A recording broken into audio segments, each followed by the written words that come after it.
Hello everyone. Our today's topic is Company Act, and we are going to see corporate personality. As you all know, what is corporate personality or company is an artificial person created by law, which has perpetual succession and common seat. So the corporate personality, why the company has artificial is considered as an artificial person or a personality. To understand this, we are going to see different theories of corporate personalities. So before we start, I am going to tell you what is the meaning of personality. In the word, the corporate personality, the word persona means person. Persona is a Latin term which means person. Usually it is synonymous for human being, or it is usually used for human being. So the corporate personality or persona is person or human being. A company or a corporate personality is considered as a legal person or legal human. Why it is considered so, and why the corporate personality is given an artificial person status, we are going to see through many theories. Here we are going to take only 4 theories. There are many more theories, but these are the 4 basic theories.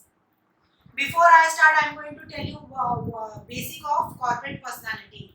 Corporate personality is a legal person. As we all know, corporate personality is an artificial legal person created by law. So it is a legal person, not a real person like usual human beings. And it is individual, then its member. Though the member together constitute the company or the corporate, but the company and the corporate are two individual. Their company's member do not constitute as its personality or do not constitute for its legal status. Then permanent office. Every company has a permanent office. It has a permanent address of communication, a permanent address where a legal notice or a legal thing or when a case is made or something or a application in case is made can be made on that address. Then it has a particular name. Every company has a particular name registered which is unique, and it should not be similar to other company, and it should not be in accordance or resemblance to the name of nation or name of national name of things that are considered as national symbol like our national flag, emblem, etc. Every company corporate personality or a company has a common seal. Every company has its own seal or a logo. If I'm going to tell you the Parle, so you are going to consider how the Parle had a logo or a name which is written. If I'm going to tell you Reliance Company Limited, so they have their own logo or a seal where they represent the seal. Seal is usually the signature like we usually just like I'm a person, so I have certain signature. I sign on a paper, so I have a legal signature. Likewise, a company has a seal which represent its name, its address, and it's as a logo or something like that. If we have a company related to law, usually we are going to have a logo of scale or something like. If we have a company of food product, we are going to have logo of something related to food. Like Nestle company had a logo of a nest and a bird sitting over it. So likewise, every company has a common seal. Common seal is representing that company, the name of the company with the logo if they have logo or if they don't have logo. Then we have memorandum. Company has a memorandum, a rule or a method how the company should be managed. It is called a memorandum. So every company has a particular set of rules. If a company don't want to make their own personal set of rules, then there are schedules which represent the set of rule or memorandum that a company can easily adopt. Separate property. Every company has separate property. As every company is a legal person, it also owns property. Whatever property or whatever dealing a company do it on its own name, have a particular name, and it represented through a particular address. So every company has whatever property it has its own property, not on the name of its shareholder, not on the name of its members, not on the name of its directors, or neither on the name of its promoters. So the property that company had, the company its own those property. Now these are the features of corporate personality or a company. Now I am going to quickly tell you there are kinds of corporate personality. There are two kinds of corporate personality. One is corporate soul and other is corporate aggregate. As the word soul indicate, the word soul means single person or an individual. When a company is represented by an individual, it is called a corporate soul. Like if a king, queen or monarchs represent a company or own a company or is being head or the handler of a company, those companies are called corporate soul. Or post master general who have administrative power over it. In that case, those companies are called corporate soul companies. The other concept is corporate aggregate. Corporate aggregate are considered as aggregate, means group of person. When many person or group of person come together to serve, or when the group of person coexists, they form corporate aggregate. Where we all know that the company is a separate legal person, but it is represented by a group of person. Usually, the big companies or a public company, for example, is represented by a group of person. Now we have seen types of corporate personality and features of corporate personality. Now I am going to tell you why the corporate personality is considered as a separate legal person. We have many theories. I am taking 4 basic theories which are going to tell you why the company is considered as a legal person or corporate personality. It is considered as a corporate personality.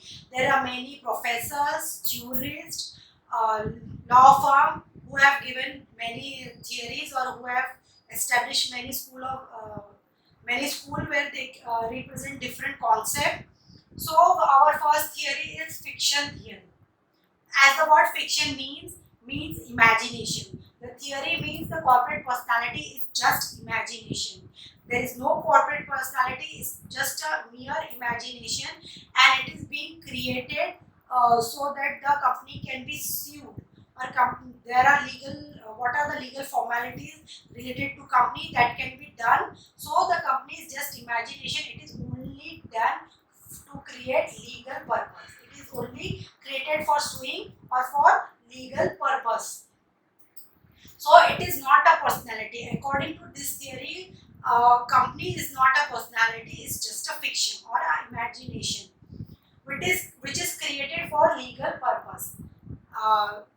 This theory was given by Holland and Salmon. However, this theory is quite strong and this is just for imagination.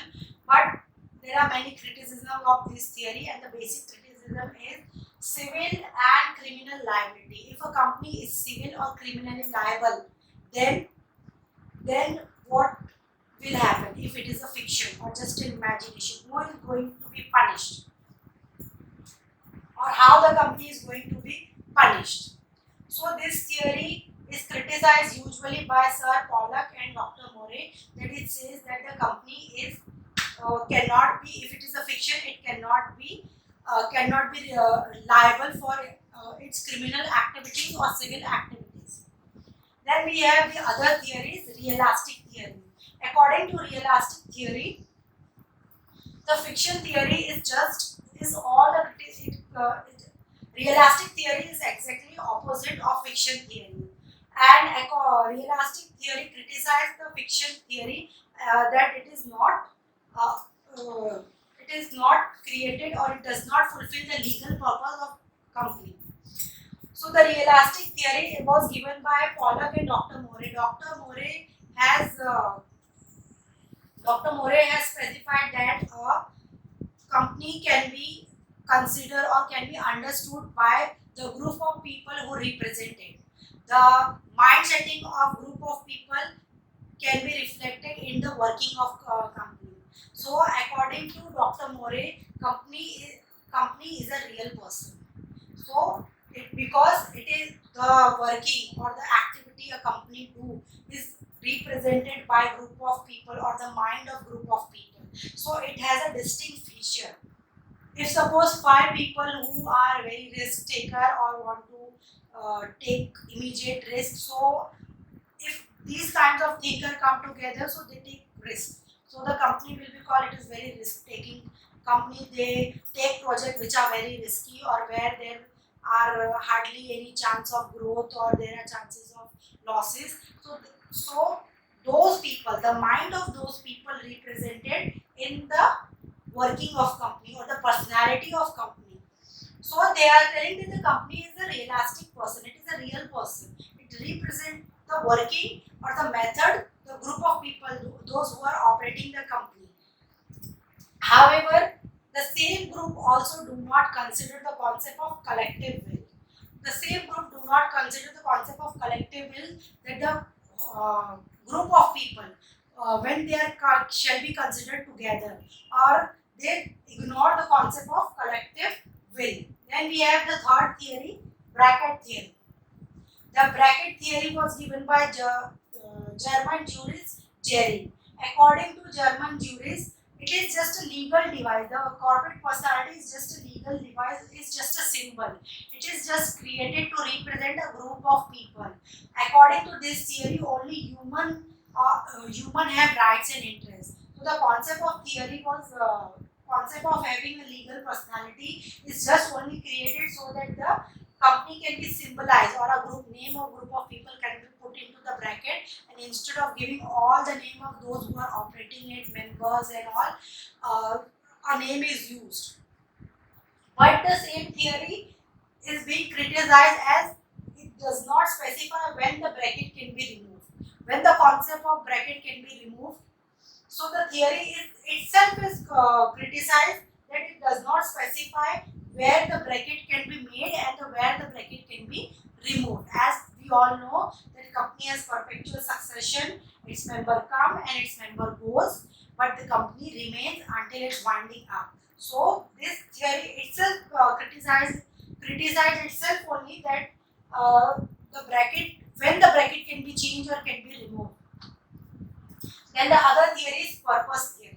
The purpose theory is given by Soljar and Professor Ford. According to this, the concept of creating a legal personality is for purpose. For what purpose the legal personality is created?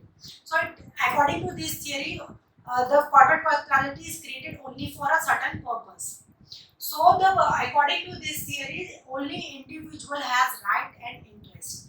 The corporate personality or the company is given a legal status only to have a certain purpose, and the property belong for that purpose only. Whatever we have seen earlier, that the company possess property in its own name, irrespective of its member.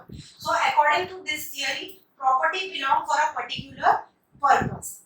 However, the same theory do not tell why or for what object the purpose is created or the property is created, or for what object a company come into existence. Usually all company come into existence for a certain object. Before I finish up, I just want to tell you that there are many legal theories, but according to Selman, so far as legal theory is concerned, a person is any being uh, whom whom the law regard as capable of rights and duties, and being that is so capable is a person, and whether that is human being or that is individual. So if a person who is not capable, whether it is a human being, is not considered as a person. This was the definition or the thinking of Stallman. So if you consider this definition or thinking, you can easily make it why the corporate personality is considered as a person.